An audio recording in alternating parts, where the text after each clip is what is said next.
Hi everyone, welcome back to aeroplane learning. आज हम आपको सिखाएंगे सुपरपोजिशन थ्योरम। अगर आपने हमारे प्रीवियस वीडियोस देखे होंगे तो वहाँ पर हम व्हाइट बोर्ड पर सिखाते थे, बट यहाँ पर हम पेन पेपर में सिखा रहे हैं क्योंकि सम रीजंस हम व्हाइट बोर्ड यूज़ नहीं कर पा रहे हैं। कोई बात नहीं, फिर भी मैं आपको पेन पेपर से ही बहुत अच्छी तरीके से समझाने की कोशिश करूंगा ताकि आपको व्हाइट बोर्ड से भी ज़्यादा समझ में आए। इतनी अच्छी तरीके से मैं आपको समझाऊंगा। चलिए सुपरपोजिशन थ्योरम के ऊपर बात करते हैं। डेफिनेशन की बात करें तो डेफिनेशन जो है थोड़ी लंबी है, आपको याद नहीं रहेगी, फिर भी मैं आपको समझाऊंगा ये चीज़ बहुत अच्छी तरीके से। ध्यान देना सिर्फ। In any bilateral linear and bilateral circuit with more than one independent sources, then to find the current in and voltage across any branch by considering each sources one by one and then adding the individually the results algebraically. Sorry, then adding the individual results algebraically. So यहाँ पर क्या बात किया जा रहा है कि मान लीजिए मैं आपको दिखा देता हूँ एक मॉडल जिसको हम सॉल्व करेंगे इस वीडियो पे।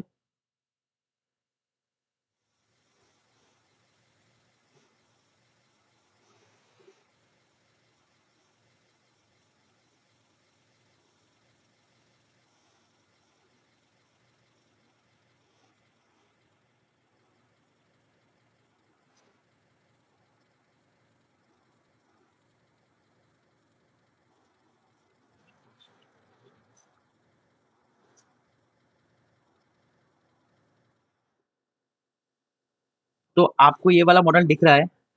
हमें क्या बोला गया है? हमें बोला गया है कि इसका जो आई एक्स का वैल्यू है वो निकालिए। Find the value of I x, ये हमारा क्वेश्चन बताया गया है। तो सुपरपोजिशन कब आपको अप्लाई करना है? कब पता चलेगा कि आपको सुपरपोजिशन ही अप्लाई करना है? जब आपके पास एक सर्किट हो, वो भी लीनियर और बाइलेटरल। अब बात करते हैं लीनियर बाइलेटरल की। लीनियर और बाइलेटरल की अगर मैं बात करूं, देन द लीनियर वो वाले ऐसे एलिमेंट जो कि लीनियर है, अगर वो सर्किट के अंदर प्रेजेंट है, then the circuit will also called linear.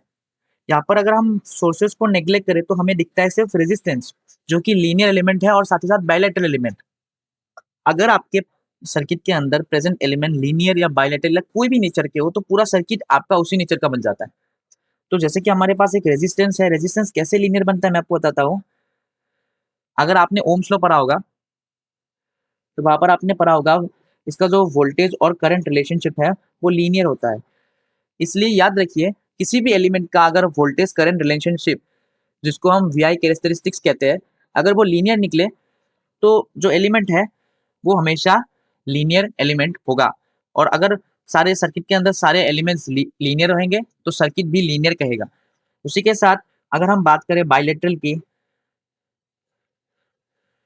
तो बाइलेटरल ऐसे एलिमेंट अगर वो the flow of current, current के फ्लो को allow in both the direction, ठीक है, अगर ऐसे एलिमेंट जो करंट के फ्लो को अलाउ करता है फ्रॉम बोथ द डायरेक्शन, अगर मैं करंट मान लीजिए ए और बी टर्मिनल पे कनेक्टेड रेजिस्टर है, मैं फिर से ड्रॉ कर लेता हूँ। यहाँ से अगर करंट पास कर रहा है आर रेजिस्टेंस से, तब भी क्या होगा, वोल्टेज ड्रॉप होगा जो कि V equal to I R होगा। और अगर हम करंट को यहाँ से फ्लो करवाए फ्रॉम बी टू ए, तब भी क्या होगा, वोल्टेज ड्रॉप ही होगा V equal to I R. दोनों में केसेस सेम हो रहा है, दोनों का इफेक्ट सेम है। तो क्या कर रहा है, करंट हम कहीं से भी क्यों ना फ्लो करवाए, वोल्टेज ड्रॉप ही होगा। तो ऐसे एलिमेंट को हम कहते हैं बाइलेटरल, जिसके अंदर कोई कंडीशन चेंज नहीं होता अगर हम करंट के फ्लो को रिवर्स कर दे। तो आपको पता चल चुका है लीनियर और बाइलेटरल का मीनिंग ये दोनों है, इसलिए इस सर्किट को लीनियर और बाइलेटरल दोनों कहा गया है। और यहाँ पर मोर देन वन सोर्सेस आप देख सकते हो, ये एक इंडिपेंडेंट सोर्सेस, ये एक इंडिपेंडेंट सोर्सेस, दो इंडिपेंडेंट सोर्सेस प्रेजेंट है। तो इसके लिए इसको जो है सुपरपोजिशन थ्योरम में आता है और हम इसको अब सॉल्व करेंगे। अब सुपरपोजिशन थ्योरम सॉल्व करने से पहले मैं आपको दिखा दूं आपके जो स्टेप्स हैंगे, जो सॉल्व करने के टेक्निक, सॉल्यूशन। बस सबसे पहले आपको क्या करना है, आपको सर्किट का सिर्फ एक सोर्स कंसीडर करना है और बाकी जितने भी सोर्सेस हैं उनको डीएक्टिवेट करना है, क्योंकि यहाँ पे बताया गया है considering each sources one by one, हर एक सोर्सेस को एक बार लेना है। तो केस वन में लिख लेता हूँ, प्रोसीजर को फॉलो कीजिए जो मैं करता हूँ। सबसे पहली चीज, मैं करंट सोर्स को नेग्लेक्ट कर रहा हूं। जब भी आप करंट सोर्स को नेग्लेक्ट या डीएक्टिवेट करें, तब करंट सोर्स को आप रिप्लेस करना ओपन सर्किट कंडीशन से। ओपन सर्किट मतलब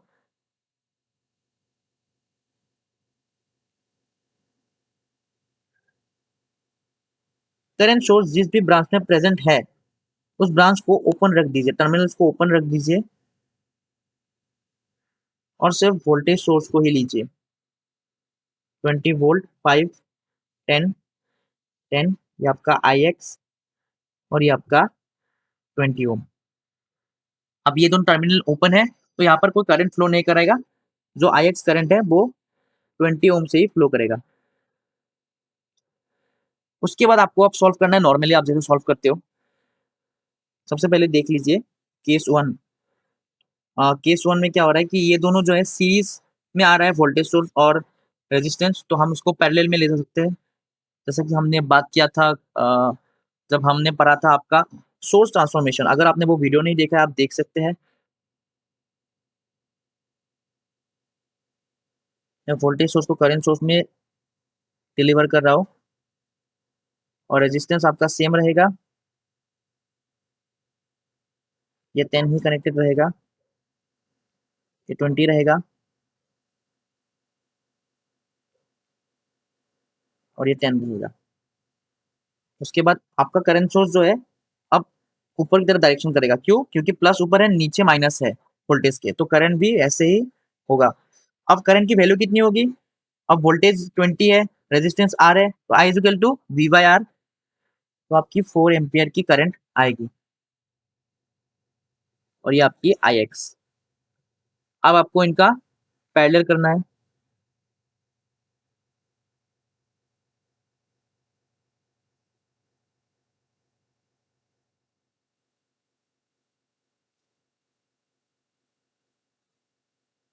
आप जब इनका पैरेलल करोगे 5 × 10, 5 + 10, आपको कितना बनेगा? 50/15।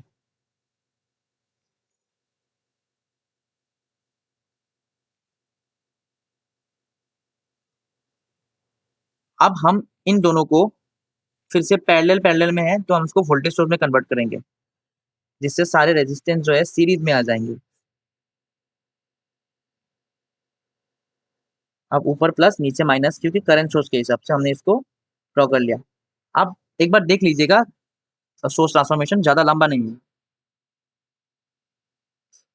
उसके बाद ये वाला जो रेजिस्टेंस है वो होगा 50 डिवाइडेड बाय 15, 10, 20, और आपका जो वोल्टेज सोर्स होगा वो कितना होगा? V equal to I R. तो आई कितना है? 4 ओम, और आर कितना है? ये वाला 50। तो अब ये तो बन जाएगा आपका 200/15 बन जाएगा। उसके बाद अब जो टोटल करंट होगी वही तो आई एक्स होगी, क्योंकि वही तो क्रॉस कर रही है 10 ओम और 20 ओम को। ठीक है, तो अब आपको क्या निकालना है? I x.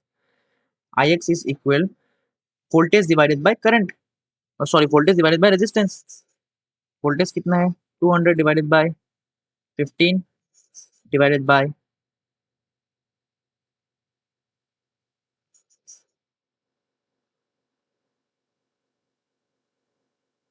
तो इसको आप कर लीजिए।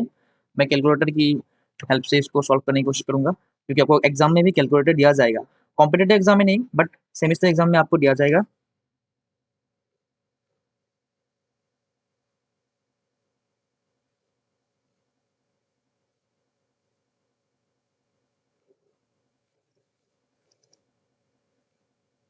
ये आपका आ गया 0.4 ओम।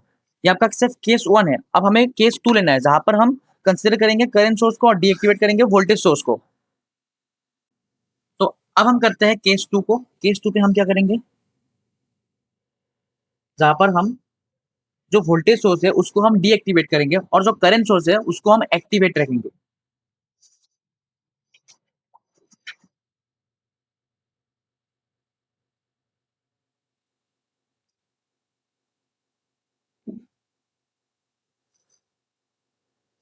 और ये चीज हमेशा याद रखिए, जब हम करंट सोर्स अगर आपके पास कोई करंट सोर्स है तो हम उसको डीएक्टिवेट जब करेंगे तो वो ओपन सर्किट हो जाता है। सर्किट जो मैंने आपको इस पहले केस में बताया था। और जो वोल्टेज सोर्स होगा, अगर आपके पास कोई वोल्टेज सोर्स है उसको डीएक्टिवेट कर रहे हैं आप, तो वो रिप्लेस होगा शॉर्ट सर्किट से। अब हम डीएक्टिवेट किसको कर रहे हैं? वोल्टेज सोर्स को, तो उसको शॉर्ट सर्किट करेंगे। ओपन सर्किट मतलब टर्मिनल्स को ओपन करना, और शॉर्ट का मतलब होता है पूरे सोर्स को एक लाइन से रिप्लेस करना।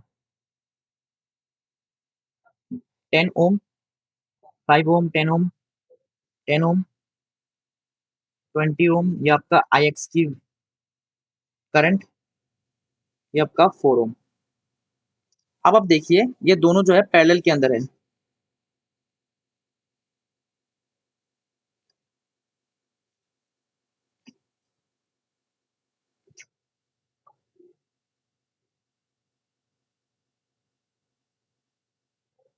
ये 4 ओम, ये आपका 20 ओम, 10 ओम, जो कि आई एक्स करंट फ्लो करवा रही है। और उसके बाद अब आप देखिए ये वाला जो है पैरेलल पैरेलल हो गया, इसका और इसका पैरेलल हो गया, तो 10/50/15 आ जाएगा। इसके पहले हमने इसको कैलकुलेट करके देखा था।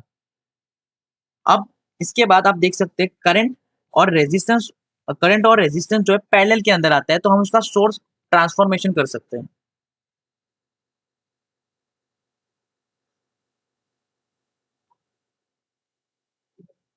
अगर आपको सोर्स ट्रांसफॉर्मेशन नहीं आता है तो आप समझ ही नहीं पाओगे मैं क्या कर रहा हूँ।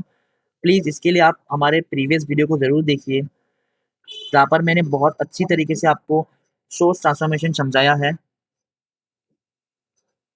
अब आपका वोल्टेज क्या होगा? आपका करंट था 4 और रेजिस्टेंस था 20, और V equal to I R होता है, तो करंट और रेजिस्टेंस को मल्टीप्लाई कर दीजिए, आपका आएगा 80 वोल्ट। अब अब अगर हम करंट निकाले, जो टोटल करंट होगा वही तो आई एक्स होगा, क्योंकि वही 10 ओम को क्रॉस कर रही है और टोटल करंट भी 10 ओम को ही क्रॉस कर रही होगी।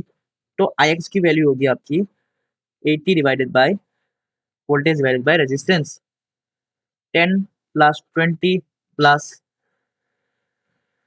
50 डिवाइड बाय 15। फिर से हम कैलकुलेटर का यूज करेंगे। 80 divided by 10 plus 20 plus 50 divided by 15, 2.4 ampere. अब हमारा जो आई एक्स की रियल वैल्यू आएगी वो क्या आएगी आपकी? केस 1 प्लस केस 2, जो आपकी आएगी, पहले हमारे निकली थी 0.4, उसके बाद आएगी आपकी 2.4, तो आपकी जो टोटल आई वो आई आपकी 2.8 एम्पियर। तो यही आपकी होगी आई एक्स की वैल्यू। हमने क्या किया, एक सोर्स को कंसिडर किया, आई एक्स की वैल्यू निकाली, उसको डीएक्टिवेट किया, दूसरे सोर्स को एक्टिव किया, उसके बाद आई एक्स की वैल्यू निकाली, दोनों केसेस को हमने ऐड किया, जो हमारा फाइनल रिजल्ट निकला ऐड करने के बाद वही आपकी आई एक्स की वैल्यू होगी।